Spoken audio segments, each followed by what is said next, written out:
Mahomes looks to throw it. Pump faking. Right side. He wants it. A comeback cut. It is caught by Kelsey. Touchdown! Kansas City. One of the greatest duos in the history of the National Football League. Move over, guys, because it's about damn time for the Queens to take their seat upon Chiefs Kingdom's throne. 6 consecutive AFC West titles. 7 consecutive years in the playoffs. 4 consecutive home AFC championship games. Join us on this ride to keep these streaks alive. Chiefs Kingdom spirit is unyielding. Whether we're down 10 points in a Super Bowl with only 7 minutes left, or 3 points in a playoff game with only 13 seconds to go, our belief in our Chiefs never wavers. So Patrick Mahomes is the king of Chiefs Kingdom, and long live the king. But it's time for this reign to make way for some queens. We are the Kingdom's Queens.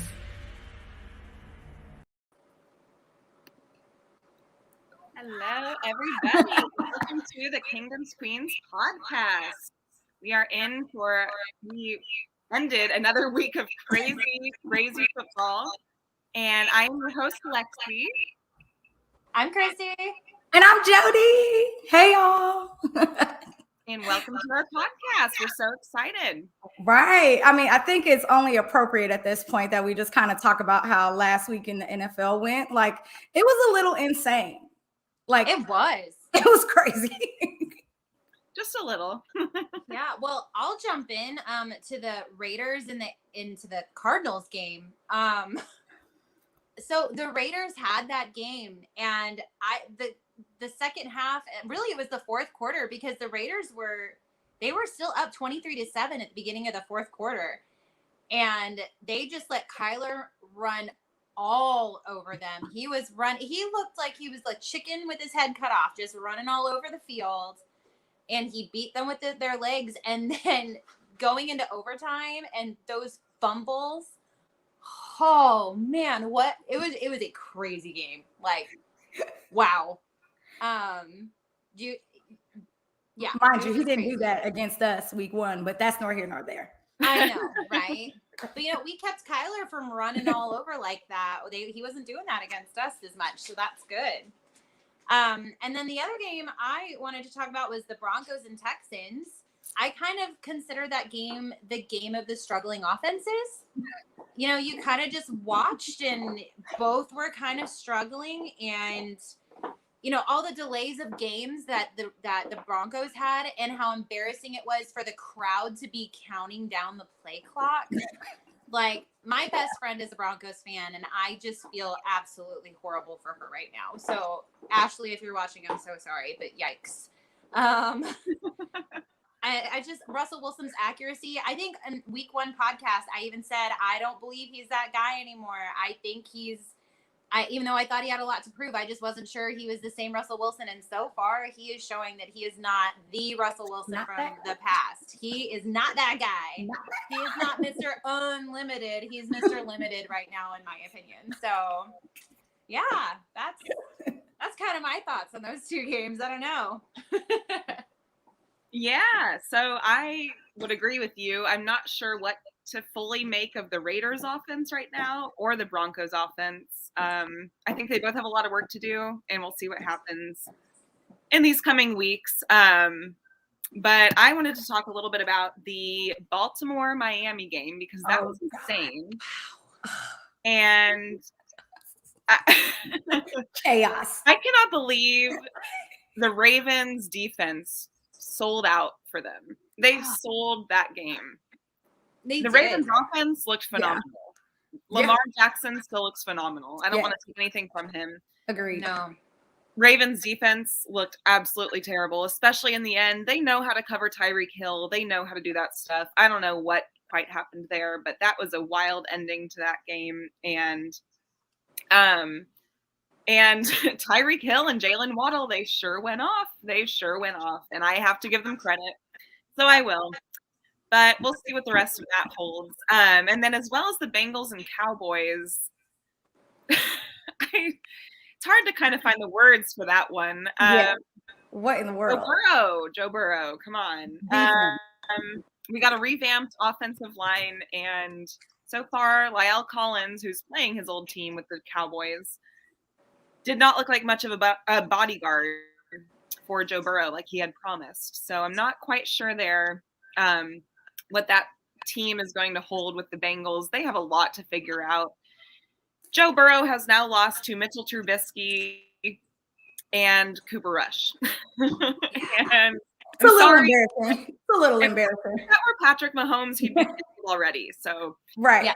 Yeah. So that's interesting. I also think the Cowboys are very interesting, and I don't know where either team is really headed this season, but neither look crazy promising. But I will give that to Micah Parsons right there on the Cowboys defense. He is a playmaker. He's a game changer, and I really enjoy watching him. So for sure.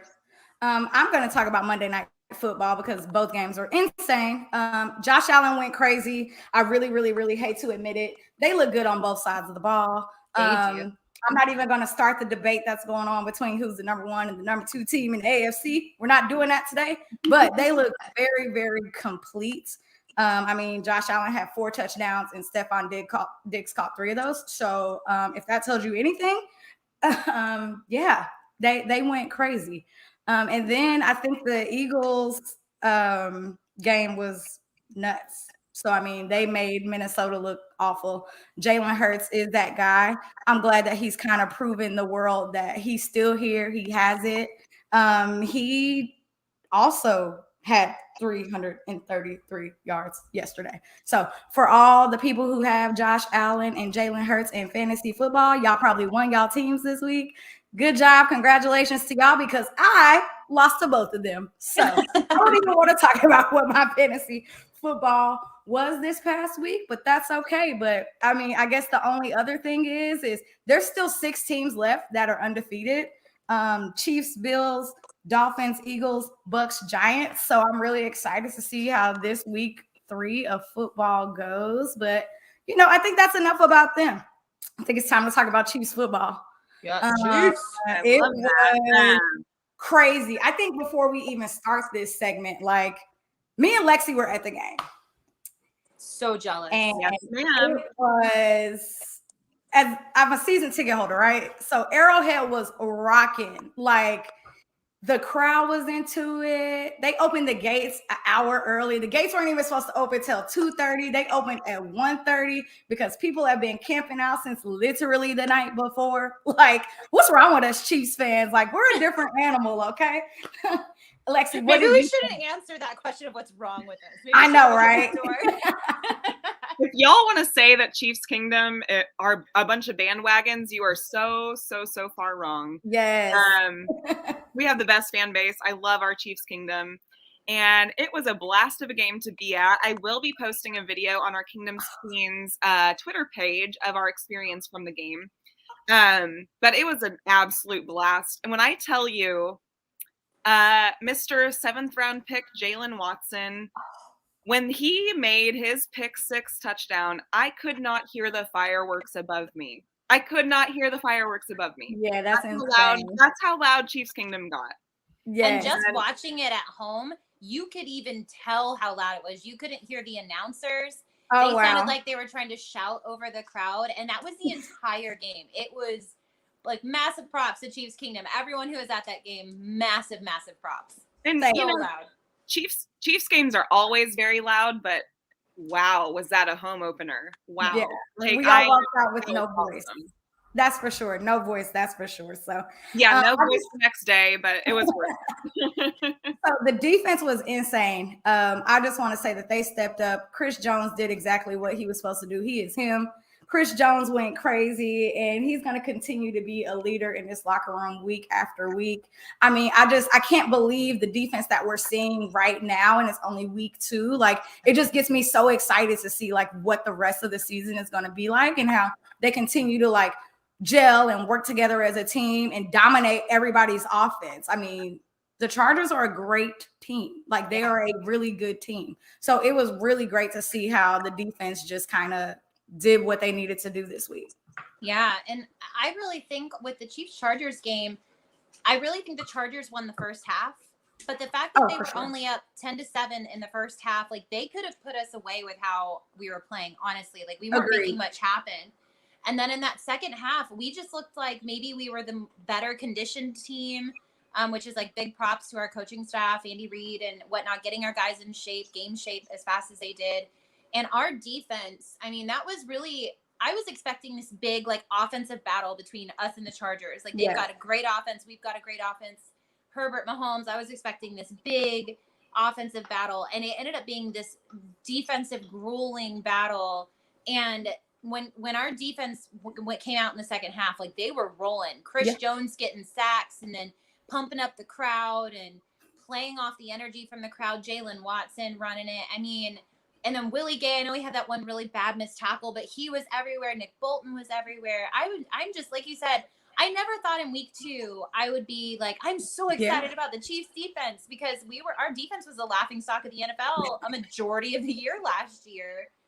And so it's really exciting to not be like, God, this defense is killing us, because they won us that game, I feel like. 100%.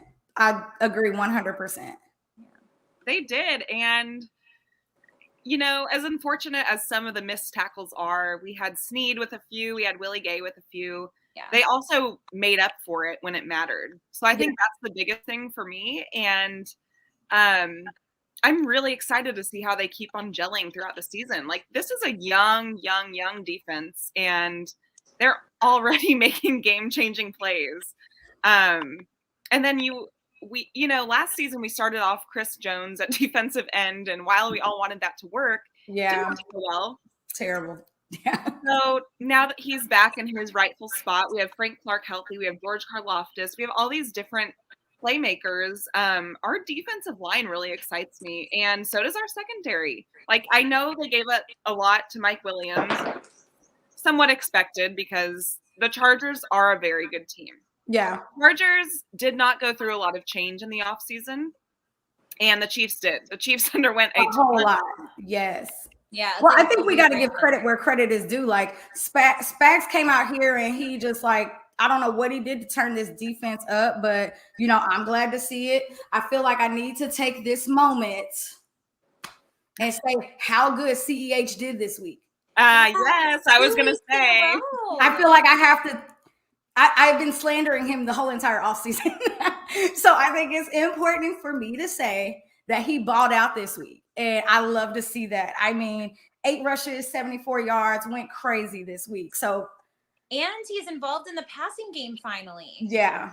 I can't wait to see how he improves week after week. Like, again, if he's showing this much grit in week 2, then I know that, like, when it matters and when it counts, he's going to step up. Like, the way he was running with 2 hands on the ball, I feel like I'm always yelling, protect the ball to my TV. And he was like, and I was like, the excitement was crazy. Like, Clyde Edwards-Helaire was like, I am not about to let this loss be on me. And he was not. And he protected that ball as if it was his own baby. So I love it.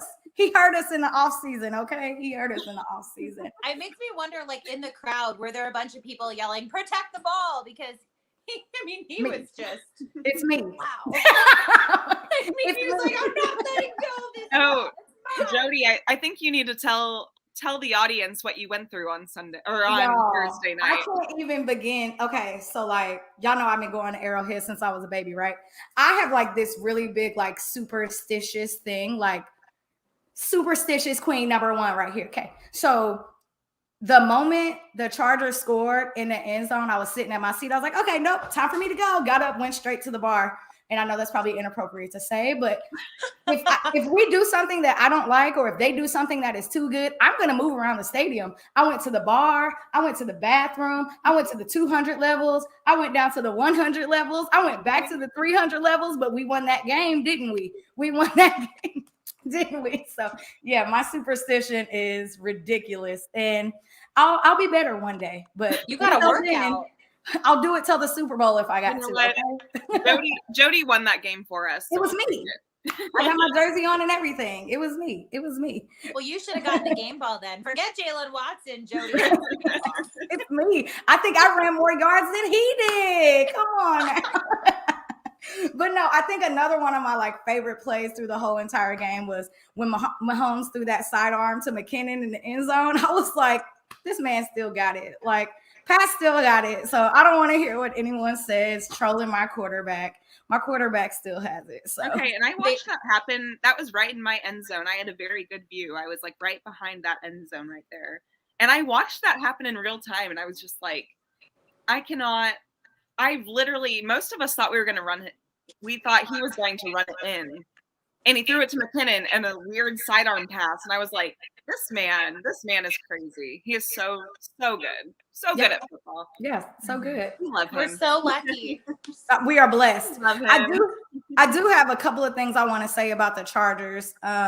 There were two things that I think bothered the whole entire world, but I think like my first thing was Justin Herbert getting hurt and then them not really doing a full evaluation on him and letting him go back in the game.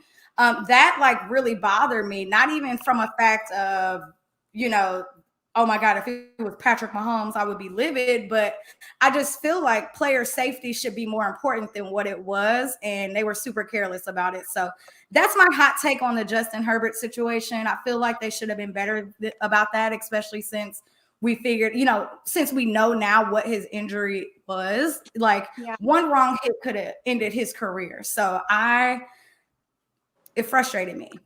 Have they ruled him out even for this weekend? I don't think they've said yet if he's in or out yet this week. I mean, he should be out. I was sitting there and I was just like, he's not going back in. Is he like, they wouldn't let him go back in. And then he got hit immediately. And then like he couldn't, when it was that, 3rd and 2. And I know he had a laser right after that, which was bizarre considering he couldn't even run for 2 yards. And I'm just like, that man is doing so much more damage right now. Yeah. Oh gosh. Like I really like Justin Herbert. He seems like a really good guy and I have a lot of respect for his game. And I just hope he's okay because cartilage injuries, as someone who's had them a lot, like they are no joke. And oh gosh. Right there. I definitely think they'll make like the final decision right before game time on if he plays or not. I don't even know who they play this week. I should probably care. I know their next 6 games are super easy. That's all I know. I think they the Jaguars. Oh, okay. He should probably play. No, I'm like, he should probably play.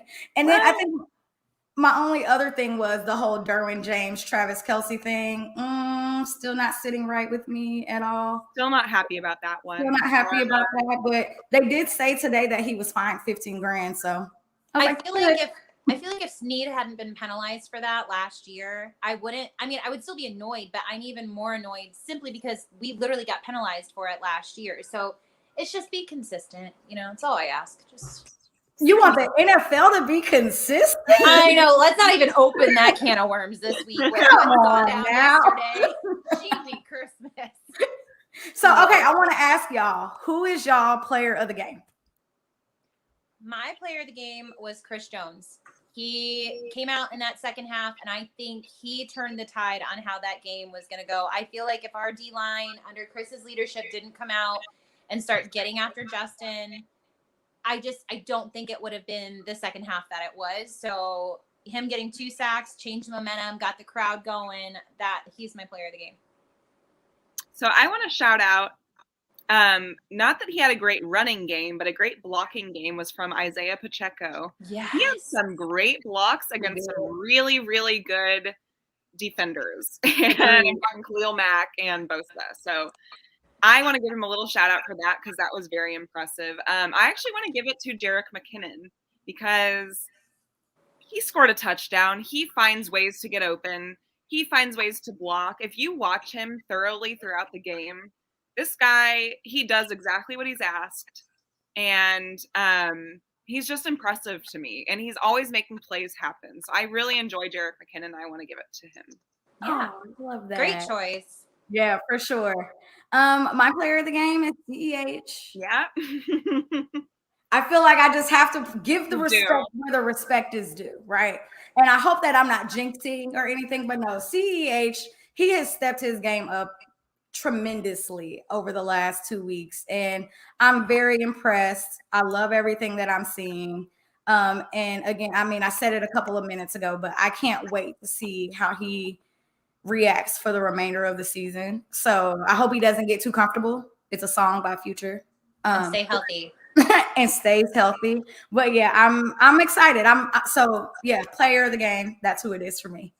And then I think all of us, rookie of the game for this week, would have to be nobody no else one else than Jalen Watson. Yeah. Let's go, Jalen Watson. Yeah, that was amazing. That was amazing. And if it didn't do anything, it built a whole bunch of confidence within him. So if you were in that end zone. He was a 7th round pick. He worked at Wendy's. He made things happen. And it's one of those stories that you just love to see. Yeah, it's just one of those. Yeah, like just with Trent McDuffie going out, and we weren't sure how it was going to be because he had played so well, and he got targeted, man. They were targeting him, and he did awesome.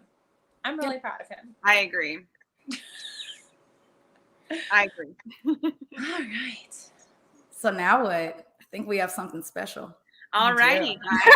So we actually have a special guest for you, and I will say we wanted it to be Shelley, our 4th Kingdom's queen, but she actually was a bit under the weather this week, and she's not able to join us. But we actually had planned another special guest as well, which is the Megan Hall, and she is actually a Colts fan who is going to be joining us today.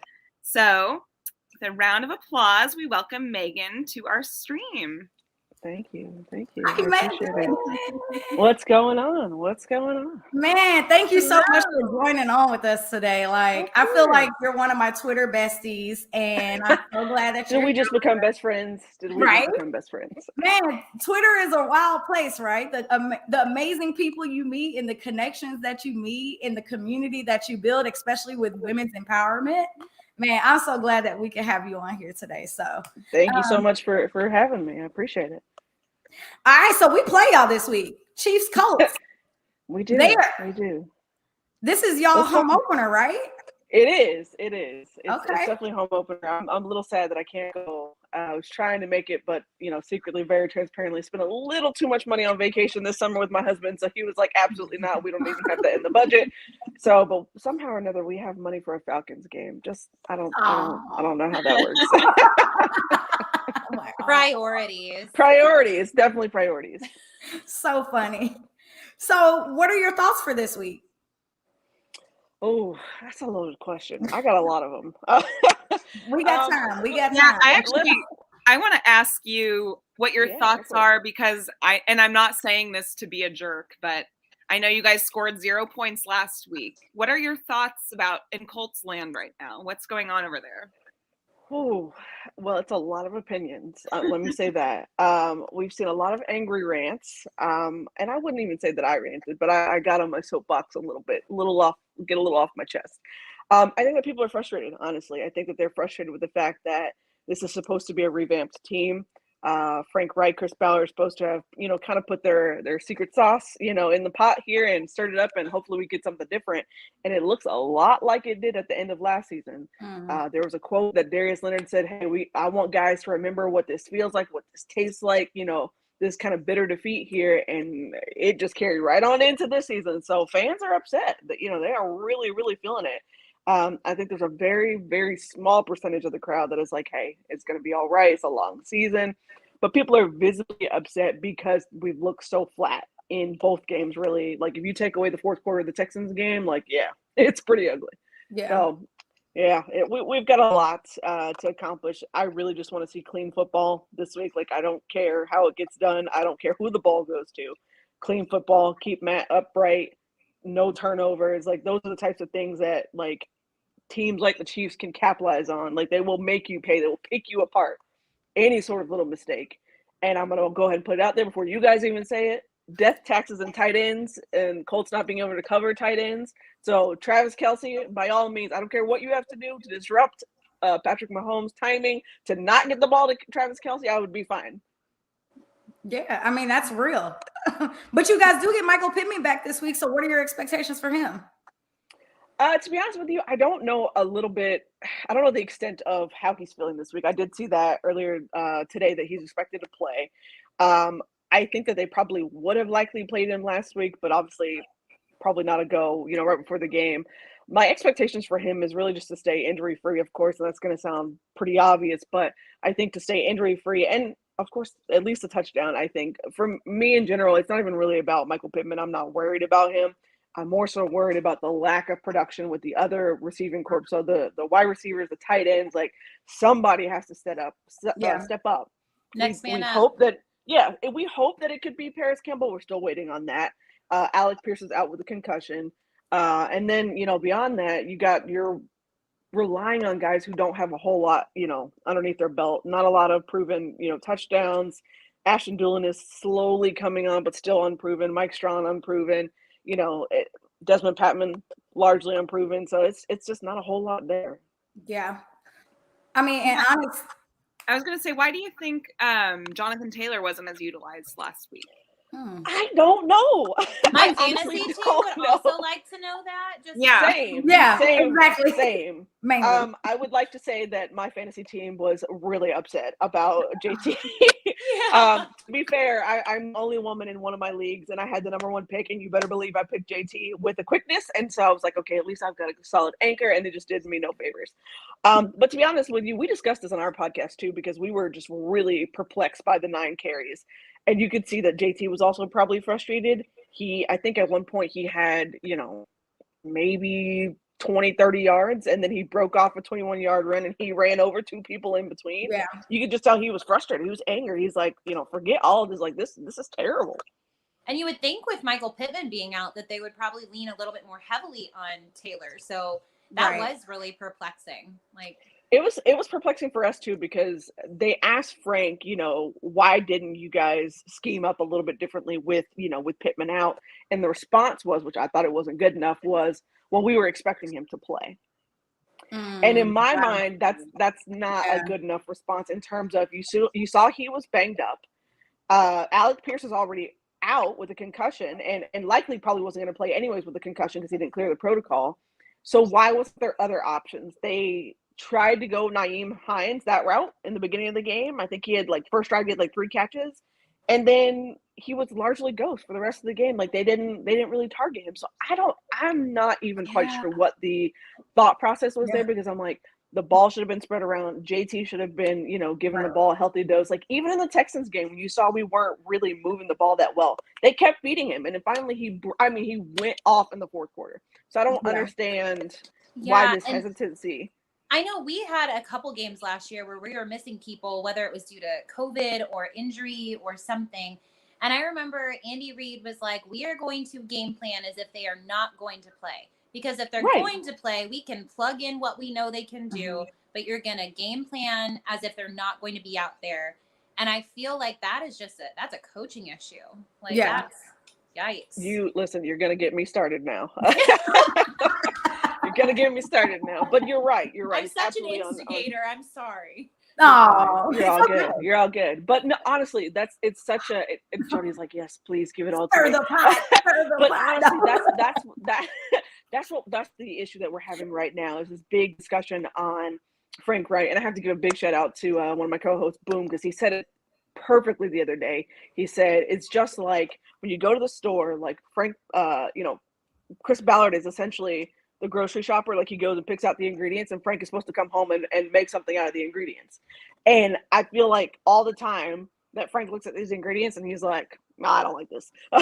He looks like this and he's like, that's not what I want tonight. You know what I mean? Like it instead of being thankful that you have food on the table, he's being picky about what's on the table and what, you know what, we're just going to go try it and true. Like, this is what we're going to do.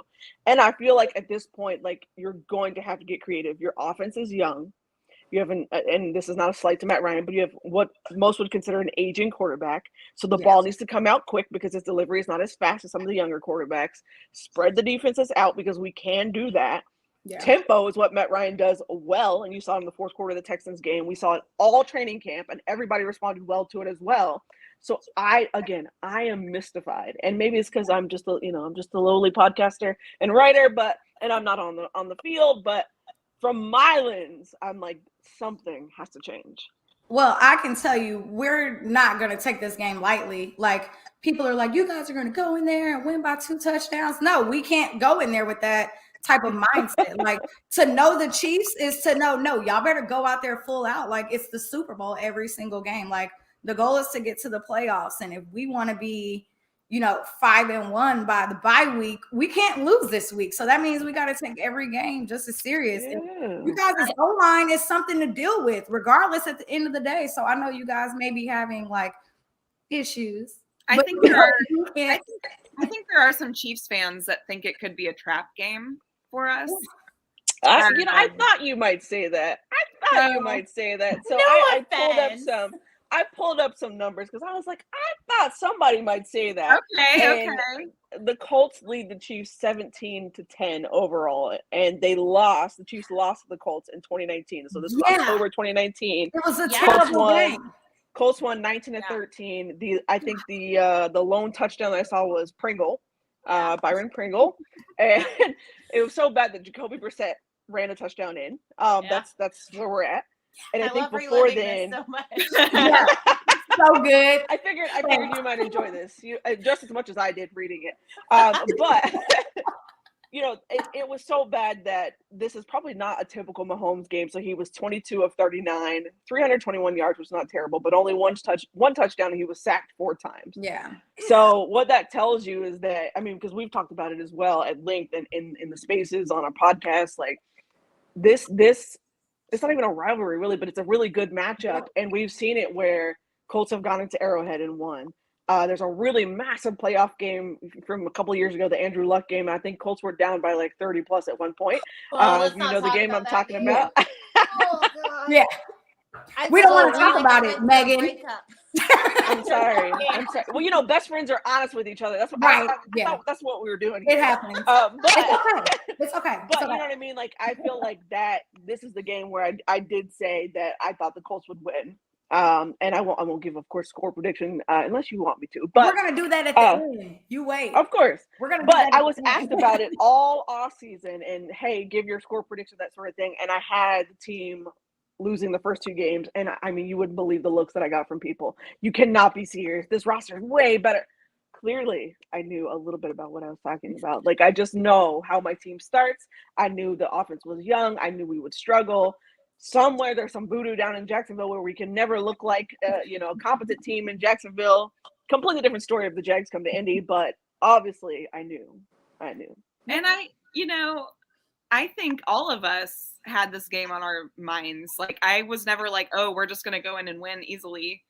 That was never my thought with the Colts. No. And I know that you guys lost.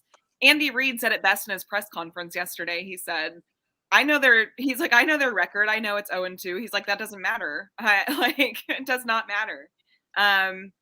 We'd be stupid not to take you guys seriously. You guys have a lot of good talent on your team. And I think it's going to be a good game. And I think week 3 is when things start getting real. I know weeks 1 and weeks 2 are everyone's figuring things out. It can kind of go whichever way. And I think week 3 is where you can kind of say, okay, this team is going to do this. This team is going to do this. And I think I don't want to say it's a trap game, but I don't think our team is not taking it seriously either. But I think it's going to be a really good game. I'm really excited to see what happens. For sure. I have one sentence about this game. One sentence. If you're the better team, be the better team. Yep. Yeah. Agreed. Agreed. Yeah. That was great. Agreed. All right. So let's, Megan, what we like to do here is we're deciding that we're going to talk about a certain division every single week. And we rank them how we think they're going to end at the end of the year. And this week we're talking about the NFC South. So I think you got your predictions together, right? Yeah. All right. I got them. Go 1 through 4 for us. Who do you think is the winner? Who do you think is the loser? And then we'll go after. All right. I know they're all so bad. Yeah. So I've waffled on this.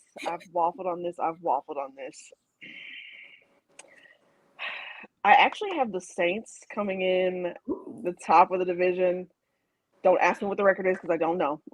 But I'm gonna go Saints. And just because the Bucs are having so many issues, Brady is having, and this is not a slight to him, but you could tell he's clearly going through something off the field. Yeah. So off the field concerns, you can see he looks stressed, pain, whatever is happening, it's rough. So much condolences to that man, whatever is going on off the field. But their O-line is in trouble. And it's been in trouble for weeks now. I feel like every time I look up, they've lost someone else. I think I just saw Keem Hicks is also out, not O-line, but another Bucs player is out with a plantar fascia injury. Yeah. So I think you're starting to see the decimation there. Mike Evans is suspended. They've got a lot going on there. So maybe they come in second. I just don't know about the Panthers and the Falcons. My husband's probably gonna call. He's going to say something to me. I just know he is. If he's watching this, babe. If you're watching this, I'm so sorry. But I'm gonna say the Panthers over the Falcons. Ooh, but okay. To be honest with you, I don't know, because they both have looked pretty up and down, and the Falcons are they're really good at snatching, defeat from the jaws of victory, or victory from the jaws of defeat, whichever way you want to say it. Either way, it's terrible.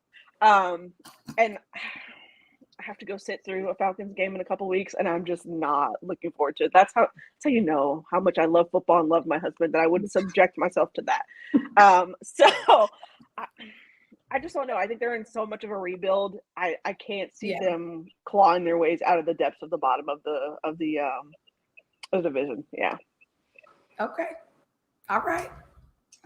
Who's next? Well, mine's different.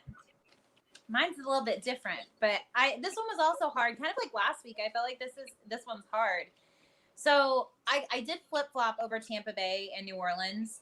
I did end up putting Tampa Bay on top. And the only reason I did that is because I know they're 2-0 right now. They do play Green Bay and then Kansas City and then a division opponent in Atlanta their next 3 games. But they have played poorly 2 games in a row, in my opinion, and they've still squeaked out the win. And I feel like good teams find a way to win even when they're not performing well. So I feel like I have to give them the benefit of the doubt until they finally lose for performing poorly. I think New Orleans is going to get better. I think they're 1-1 right now. Yes, yeah, they're 1-1. They do play the Panthers next week, so I think that'll be a good test for sure. But the problem is, so Carolina, I put them dead last. I put Atlanta and then Carolina. Ooh, And okay. the reason I put Atlanta next is their next 2 games are Seattle and Cleveland. And I really feel like with Drake London going off, thank you, fantasy gods, I feel like he is maybe a missing piece of the puzzle that they weren't, expecting to go off as early. And then Carolina, I feel like, has a much tougher schedule this next rundown. I mean, they play New Orleans, Arizona, the 49ers, the Rams, the Bucs, Atlanta, Cincinnati. So they have a really tough run coming up. And so that's why I put them last, because I feel like that's going to be a tough run to come out on top on. And I think by the time they get through that run, it may be too late for them to come back. Yeah, I'm kind of with you on that, Chrissy. I think just like Aaron Rodgers, it's hard for me to discount Tom Brady. That's a hard one. I feel that. I do. Exactly. That's why I struggled too, because I was like, Yeah. He crushed us in the Super Bowl. And We're not talking about that. I'm just saying. I'm just saying. It wasn't me. I'm gonna it give it to. It was not me this time. I'm gonna give it to the Bucs until they're proven differently. I think the Saints have their number. I think the Saints have a really solid team, and I just think the Saints need. Like Chrissy said, the Bucs. They really, the first 2 games have not looked that stellar to me. They have not looked crazy good. I think their defense is good, and I think their defense is helping them win the games. And that's probably my biggest fear with the Bucs is actually their defense, not their offense, which is crazy. Yeah, for sure. But so I'm going to go Bucs, then Saints, but I think Saints have their number and could take over. But they have some proving to do as well. So I think the Saints could be right up there with them. But I'm going to go Bucs, Saints. I'm going to do this. I don't know. And Falcons are such a toss-up, like everyone's been saying.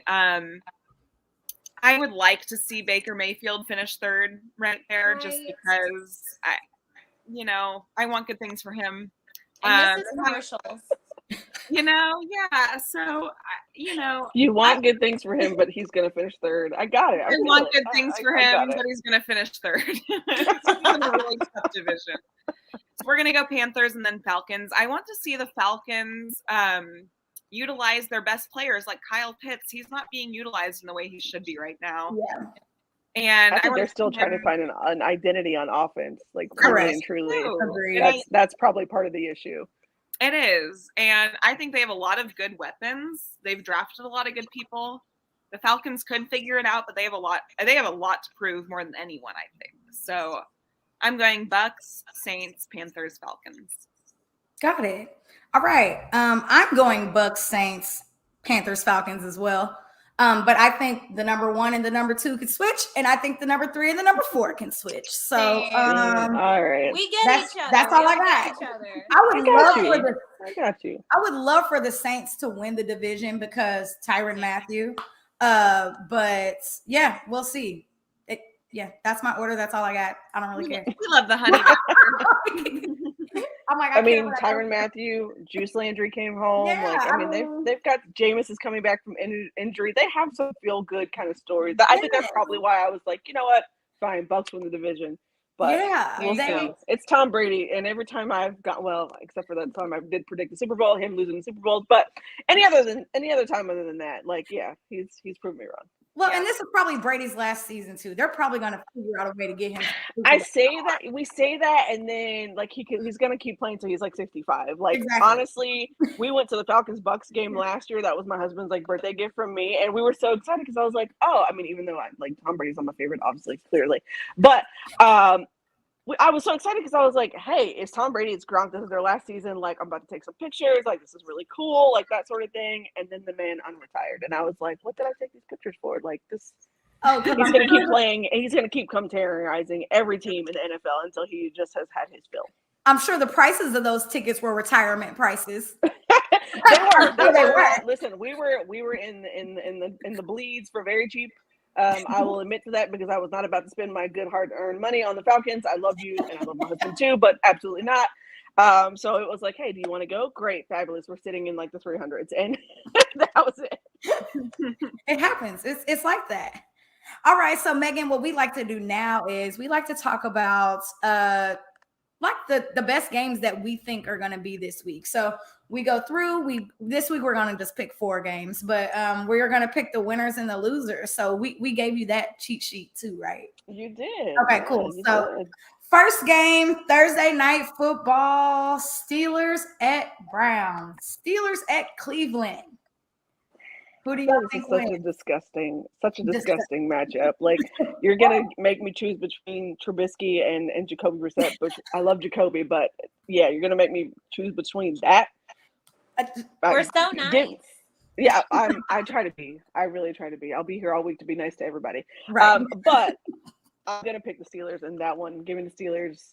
I don't know if you want an exact score, but I can give you the Steelers. Okay. That's all I got. That sounds good. I don't have much rhyme or reason why, but give me the Steelers. Yeah. They're both 1-1. It's a division game. I'm going with Steelers. I think it's going to be a defensive matchup. I think that's my prediction. I will. You know what? I don't want to. No bone in my body wants to. I'm going to say the Browns, though, because of their running. Really? Lexi, I expected so much better out of you. She loves controversy. Lexi's toxic. If we all pick the same teams, it's not going to be fun. So I'm going to pick the Browns. Lexi was like, razzle dazzle. Here you go. For the team, Lexi. Right? But you know what? Nick Chubb and Kareem Hunt have been fantastic. Their O-line is pretty dang good. Their defense is pretty dang good. I love the Steelers way more than the Browns, but I'm going to go with the Browns. I think they might have the edge on it, but it's going to be very, very close. I'm going Steelers because Mike Tomlin. That's it. That's literally the only reason. Mike Tomlin. I like Mike Tomlin too. Black Air Force Ones.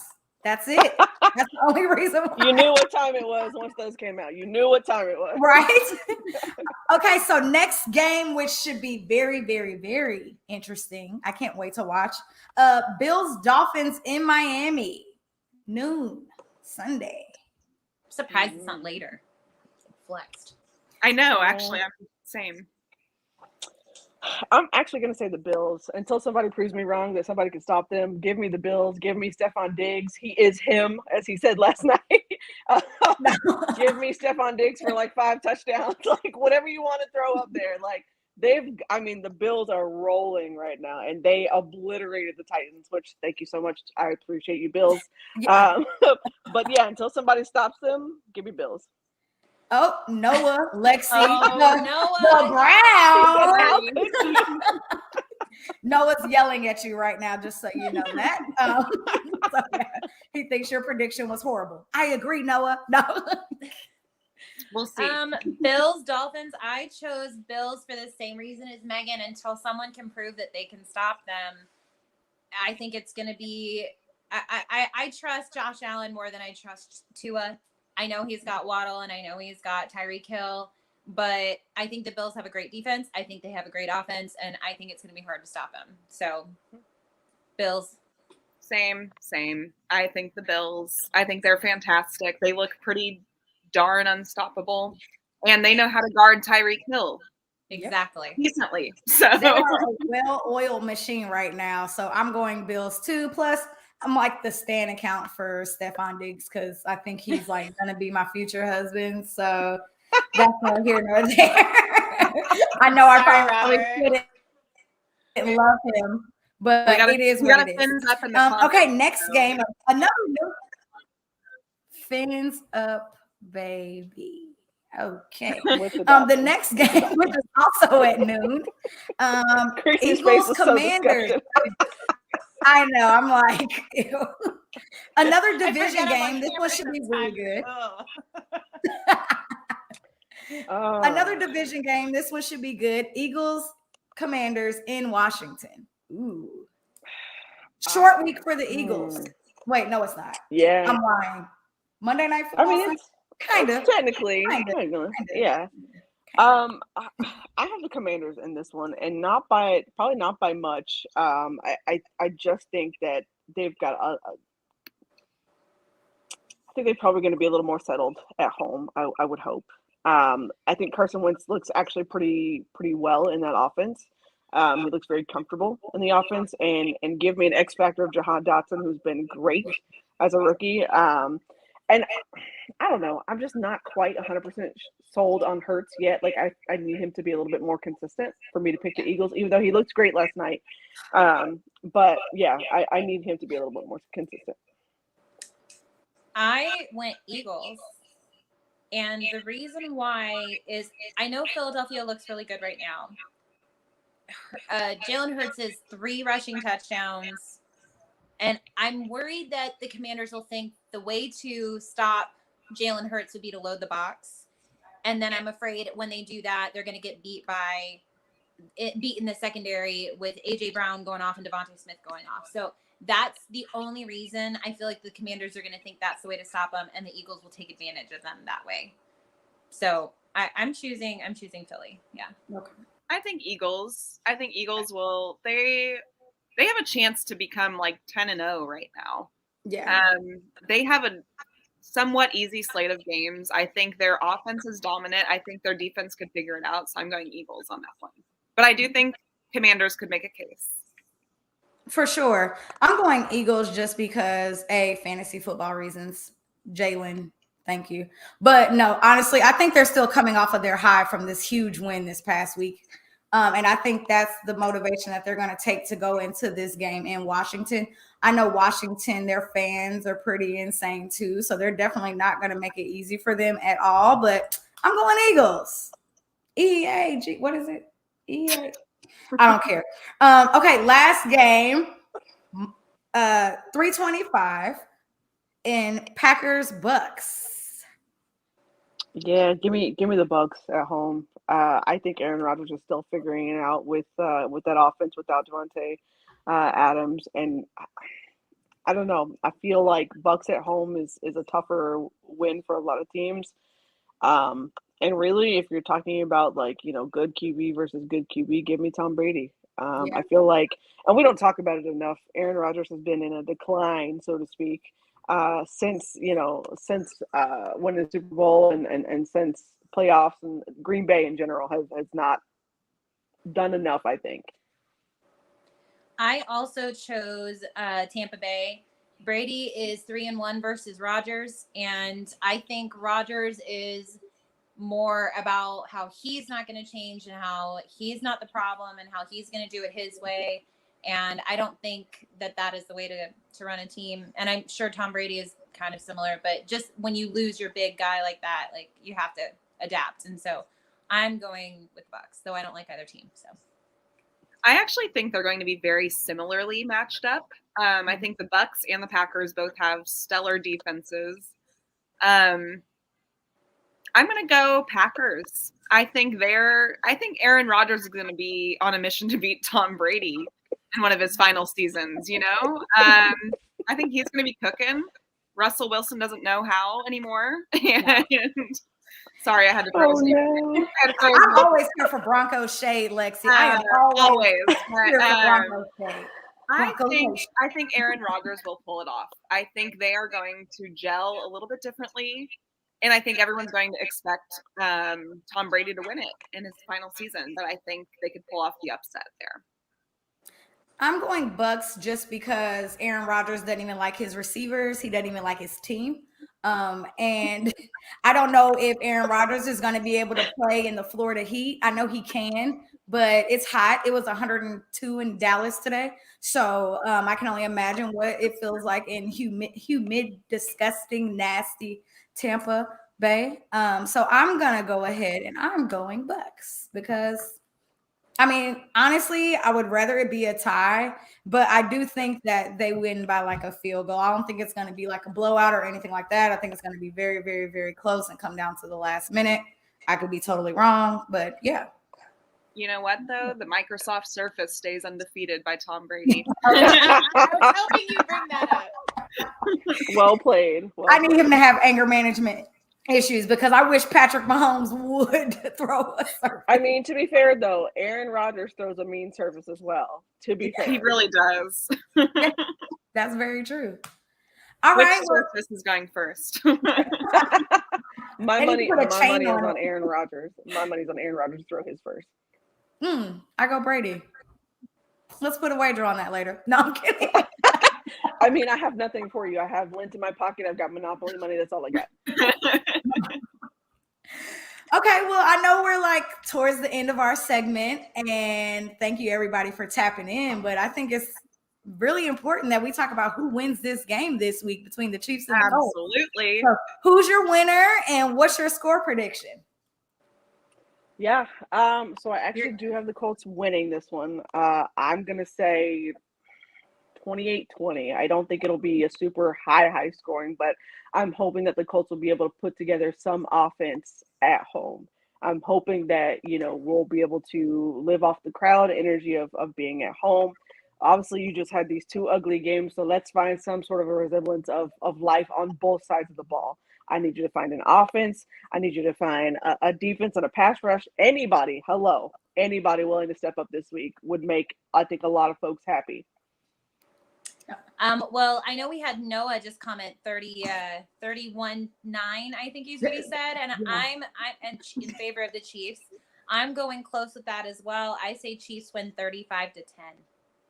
Ooh. Sorry, Chrissy. I'm feeling confident. I see. It's wow. Fine. I respect it. I respect it.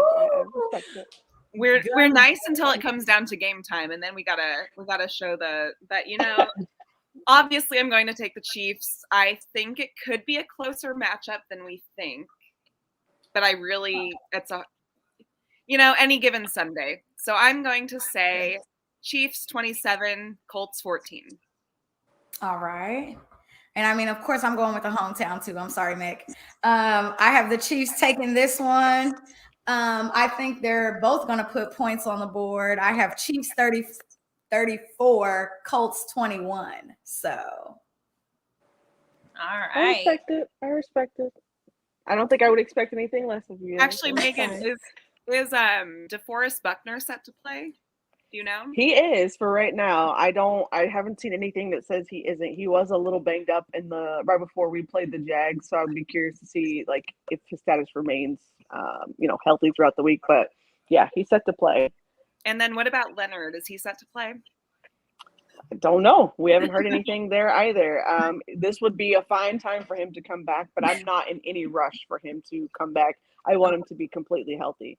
So would I love him back for this game? Yes, but health first. I do want to add we are out Willie Gay for a few games now, so that's definitely a bummer. That's a bummer against the run game for sure. Yeah. Yes, for sure. But what can we do? It is what it is. It's okay. It is what it is. Next man up. Next man up. Absolutely. I think Leo Chenal is going to kill it. I think Leo Chenal, he had Death Row tattooed on his arm last season. So just beware, okay? Just beware. Right, okay. Noted. So, Megan, why don't you tell all of our followers where they can find you at? Yeah, absolutely. So first, let me give a shout out to the Indie Intercept podcast. I am your wonderful host, and I'm joined by my co-host Boom McGinty and Justin Perkins. You can also find, and that's on Spotify. You can also find us on indieintercept.com.